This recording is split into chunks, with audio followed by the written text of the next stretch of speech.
Fala galera intensiva, meu nome é Ivens, sejam bem-vindos a mais um Sunday Paper. Hoje o nosso Sunday Paper de número 115 e no Sunday Paper de hoje a gente vai falar sobre os nossos pacientes idosos, né? Eles que sofrem tanto durante a internação e se um programa de exercícios pode ajudar esses pacientes idosos aí durante a internação.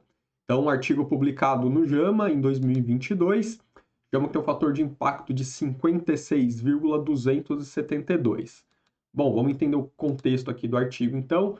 Então, os nossos idosos, né, eles têm grande risco de desfechos adversos, principalmente quando num local, né, num ambiente de cuidados intensivos hospitalares, isso vai se tornar um grande problema clínico, né, esses pacientes evoluírem com eventos adversos.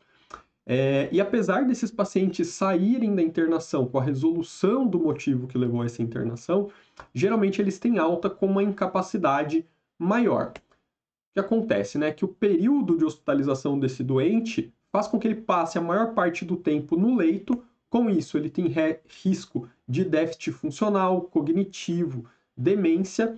Então, esse paciente pode sair muitas vezes, apesar de sair curado da doença que o levou para o hospital, ele pode sair com uma incapacidade funcional, né, ou cognitiva maior do que aquela que ele chegou na instituição, chegou no hospital. E aí a gente tem então o exercício e a reabilitação precoce como uma grande arma para a gente tentar intervir nesses pacientes, né? Porque eles podem prevenir o declínio funcional e cognitivo dos nossos doentes e também assim diminuindo o tempo de internação e diminuindo os custos dessa internação desses pacientes. Então, o objetivo desse artigo aqui, né, desse estudo, foi avaliar os efeitos de uma intervenção inovadora de exercício multicomponente no estado funcional desta população de pacientes, né, os nossos idosos com doenças agudas. Então, qual foi a estratégia PICOT aqui deles? Então, a população foram pacientes com 75 anos ou mais, que tivessem um Barthel de 60 ou mais e que fossem capazes de andar, ou seja, eles não fossem totalmente dependentes, né? E que fossem capazes também de se comunicar e de colaborar para poderem participar da intervenção. A intervenção era um programa de exercícios multicomponente individualizado. O grupo controle eram cuidados padrão da instituição onde ele estava internado.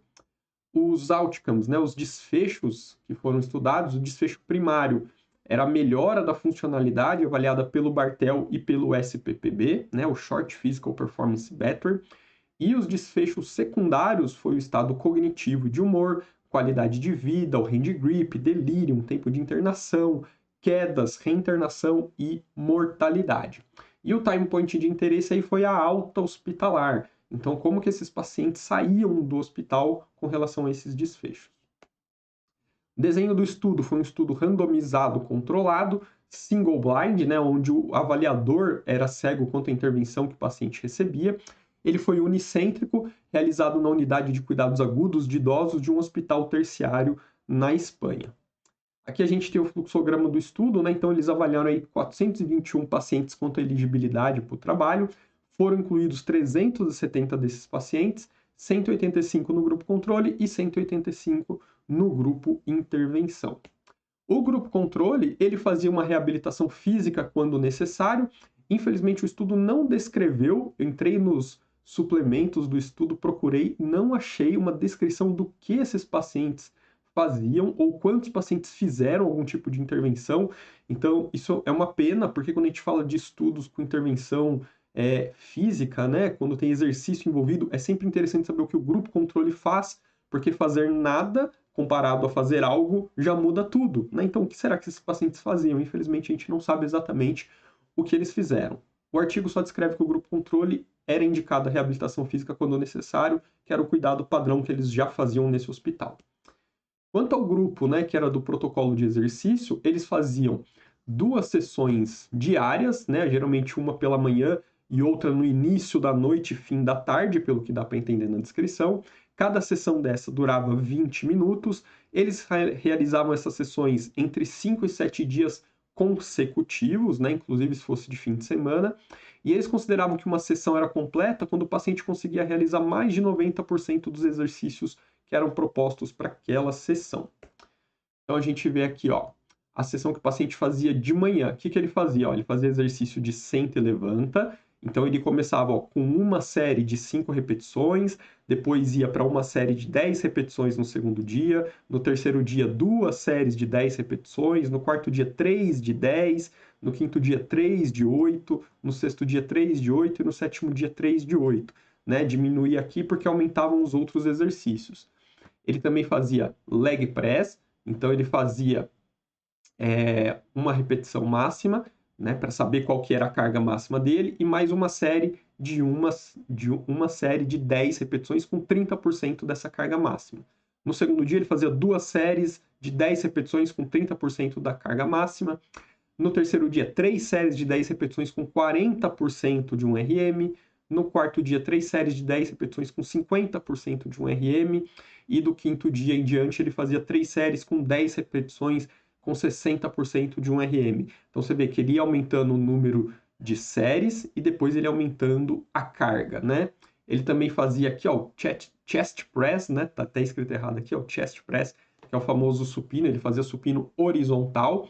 Então, no primeiro dia, ó, fazer o teste de um RM, mais uma série de 10 repetições com 30% de um RM, e depois ia progredindo, assim como no exercício de leg press, e extensão de joelho, a mesma coisa, tá? Então, de manhã, o paciente fazia senta e levanta, leg press, supino horizontal e a extensão de joelhos. Então, ele fazia esses 4 exercícios de manhã que iam progredindo de carga ou volume durante os dias.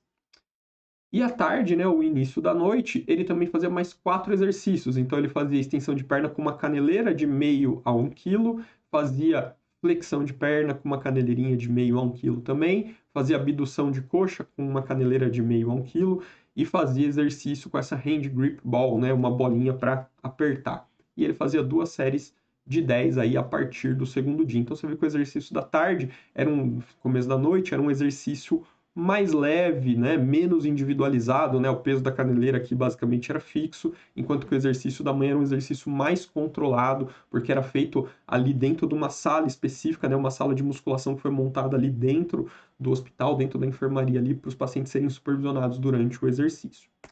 E além disso, eles também faziam treino de equilíbrio e treino de marcha, então ficavam em pé na posição semitandem, né, que é quando um pé está na metade do outro, né, o pé principal à frente, com o outro pé na metade do pé principal, né? Fica naquela posição ali buscando o equilíbrio, exercício de andar em linha, de marcha estacionária no chão ou com colchão embaixo para ficar uma superfície instável e caminhada com obstáculos.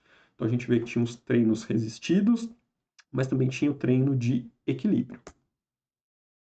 Entre os grupos, né, a famosa tabela 1, aqui a gente vê que não teve diferença, né, nas variáveis, né, dos 2 grupos, nem em idade, nem em sexo, o índice de massa corpórea aqui, né, o nosso IMC. Na parte clínica também esses pacientes não diferiam.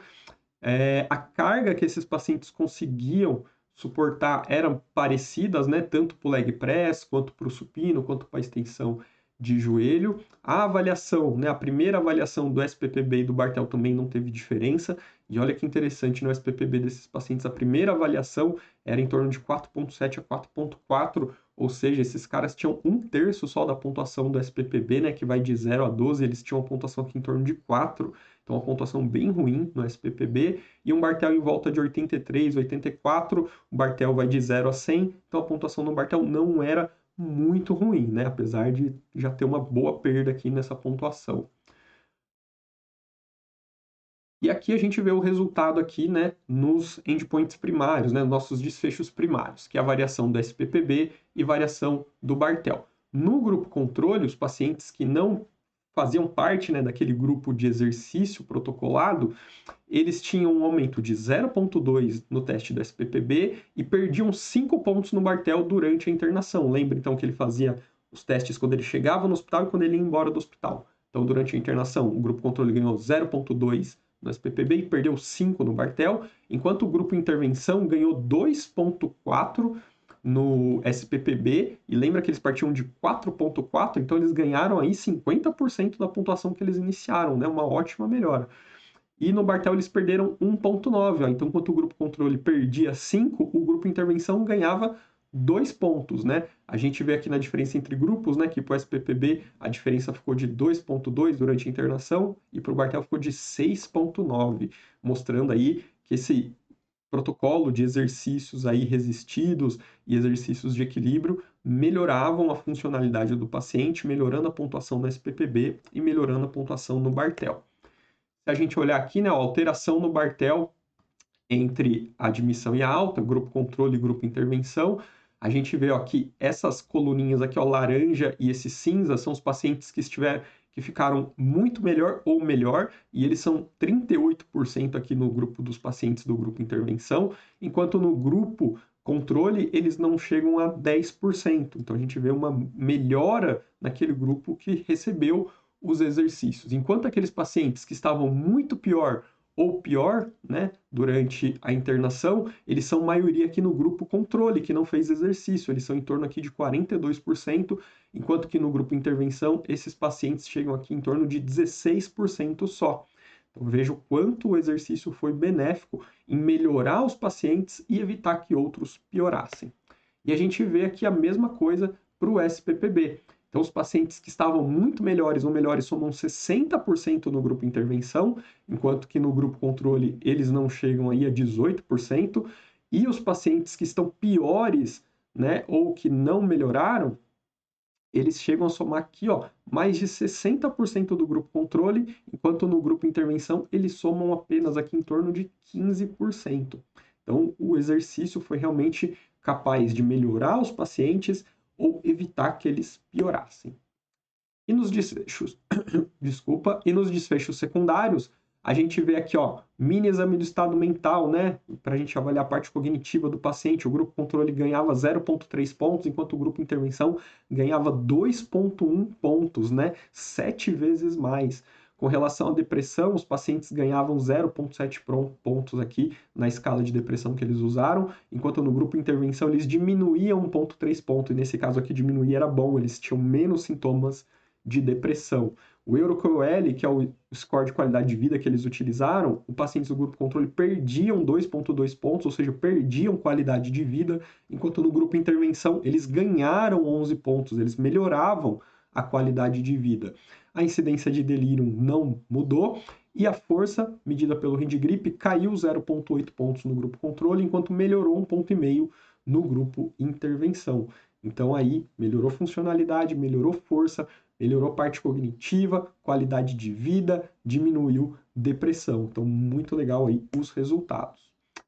E a gente tem outros desfechos, né, como tempo de internação, quedas, readmissão e mortalidade que não tiveram diferença entre os grupos. Conclusão, então, um programa de exercícios individualizado e multicomponente em indivíduos idosos, né, por uma internação aguda, foi seguro e foi eficaz, reverteu o declínio funcional associado à hospitalização aguda e mostrou benefícios também no status cognitivo e qualidade de vida. Então, se a gente quer melhorar essa população que está cada vez mais presente nos nossos hospitais, a gente precisa criar protocolos de exercício multicomponentes e aplicá-los de forma sistemática para os nossos pacientes.